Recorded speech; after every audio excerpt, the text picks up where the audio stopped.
श्रोताओं, आज जो कहानी मैं आपको सुनाने जा रहा हूं, ये all India confederation of the blind से प्रकाशित ब्रेल पत्रिका जिज्ञासा से ली गई है, जो कि लुई ब्रेल विशेषांक के अंतर्गत प्रकाशन हुआ था।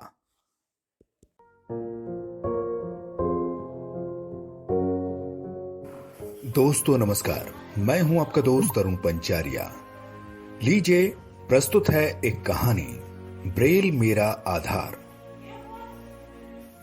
इस कहानी को लिखा है श्री गोपाल सिंह सिसोदिया जी ने, और इस कहानी का मैं वाचन करके आपको सुना रहा हूं। अरे रघु, इसे यहां क्यों लिए चले आ रहे हो? प्रोफेसर गुप्ता ने दृष्टिबाधित छात्र अंकित का हाथ पकड़े चले आ रहे चपरासी से कहा। साहब ने ही मुझे इसे यहां छोड़ने के लिए कहा है। चपरासी ने उत्तर दिया, भैया ये क्लासरूम है, कोई अनाथालय का कमरा नहीं। जाओ, इसे बाहर छोड़ आओ। प्रोफेसर साहब ने गरजती हुई आवाज में हुक्म सुनाया। सर, मैंने इस कॉलेज में प्रवेश लिया है। इस बार अंकित ने चपरासी के कुछ और बोलने के पूर्व ही कहा। अच्छा, तो भैया ये बता दो कि तुम पढ़ोगे कैसे? दिखाई तो तुम्हें देता ही नहीं। इस बार प्रोफेसर साहब ने सीधे अंकित को संबोधित करते हुए कहा, सर, मैं 12वीं कक्षा उत्तीर्ण करके ही यहां आया हूं। जिस प्रकार अभी तक पढ़ता आया हूं वैसे ही आगे भी पढ़ूंगा। अंकित ने उत्तर दिया। अब तक रघु भी खड़ा खड़ा परेशान हो गया था, अतः वह अंकित को सामने के डेस्क पर बिठाकर अपने कर्तव्य की इतिश्री करके कक्षा से बाहर निकल गया। दूसरी ओर कक्षा में बैठे अन्य छात्र छात्राएं भी आपस में खुसर फुसर करने लगे थे। कोई कह रहा था, ये लोग अब बिंदुओं को छूकर पढ़ते हैं। तभी दूसरा बोला, मेरी बहन बताती थी कि उसके कॉलेज में हिस्ट्री की प्रोफेसर दृष्टिबाधित है और बहुत अच्छा पढ़ाती हैं। तभी प्रोफेसर गुप्ता ने ऊंची आवाज में अंकित से उसका नाम पूछा। अब वे मजबूरी में ही सही उसका नाम रजिस्टर में लिख रहे थे। अंकित ने अपना नाम बता दिया। देखो अंकित, मैंने तुम्हारा नाम तो लिख लिया है, परंतु मुझे लगता नहीं है कि तुम यहां अधिक दिन ठहर पाओगे।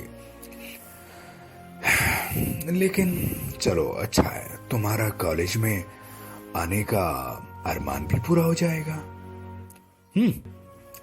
हाँ, एक बात और कान खोलकर सुन लो, मुझसे कोई उम्मीद मत रखना। गुप्ता जी ने पुनः उसी प्रकार ऊंची आवाज में कहा, गोया अंकित दृष्टिबाधित होने के साथ साथ बधिर भी हो। ठीक है सर, अंकित ने कहा। उसके पश्चात वे दूसरे छात्रों से इधर उधर की गप्पे लड़ाकर क्लास से बाहर चले गए। अगली क्लास उसकी दूसरी मंजिल पर थी, सो वह पूछते पूछते अपनी क्लास में पहुंच गया। कुल मिलाकर उसका वह दिन मिला जुला ही रहा। जहां गुप्ता जी जैसे हतोत्साहित करने वाली प्रोफेसर थी, वहीं दूसरी ओर सदैव सहायता के लिए तत्पर रागिनी जैसी प्रोफेसर थी। साथ ही मुरली जैसा सहपाठी था।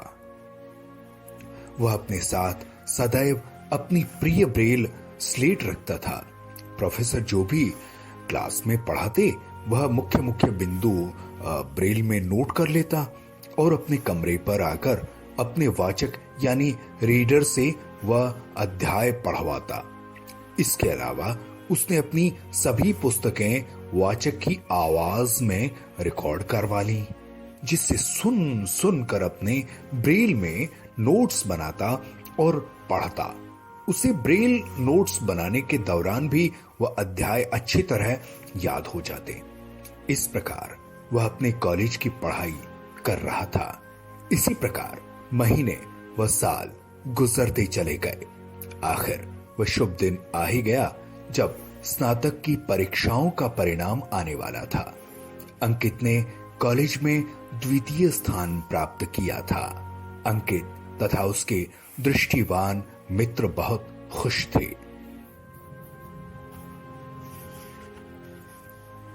जिस समारोह में प्रथम, द्वितीय व तृतीय स्थान प्राप्त करने वाले छात्रों को सम्मानित किया जाने वाला था, उसमें राज्य के राज्यपाल महोदय मुख्य अतिथि के रूप में पधारे थे। उन्हीं के हाथों मेडल्स दिए जा रहे थे। जब अंकित की बारी आई तो उसे उसका मित्र मुरली स्टेज पर ले जा रहा था, लेकिन प्रोफेसर गुप्ता आगे आए और अंकित का हाथ अपने हाथ में लिया और स्टेज पर स्वयं लेकर पहुंचे। जब अंकित को मेडल दिया जा चुका था तो गुप्ता जी माइक पर आए और बोले, सम्माननीय देवियों और सज्जनों, आज मैं आप सबको कुछ बताना चाहता हूं। जब पहली बार अंकित मेरी कक्षा में आया तो मैंने सोचा, यह बेचारा दृष्टि बाधित बालक भला क्या कॉलेज की पढ़ाई करेगा। लेकिन सच्ची लगन हो तो सब कुछ संभव है।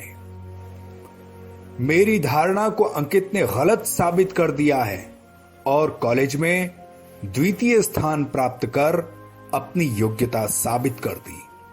मैं आज आप सबके समक्ष अंकित से अपने अनुचित व्यवहार के लिए अंतर्मन से क्षमा याचना करता हूं। साथ ही आप सभी से अपील करता हूं कि किसी भी व्यक्ति की क्षमता को उसकी शारीरिक अक्षमता के बल पर नहीं आंकना चाहिए। बस मुझे इसके अतिरिक्त और कुछ नहीं कहना। उसके पश्चात गुप्ता साहब नम आंखों से आगे बढ़े और अंकित को गले लगा लिया। सभागार तालियों की गड़गड़ाहट में डूब गया। उसी समय संचालक ने घोषणा की कि अंकित ने कैसे इस मुकाम को हासिल किया, वे स्वयं बताएंगे। सुनते ही श्रोता शांत हो गए।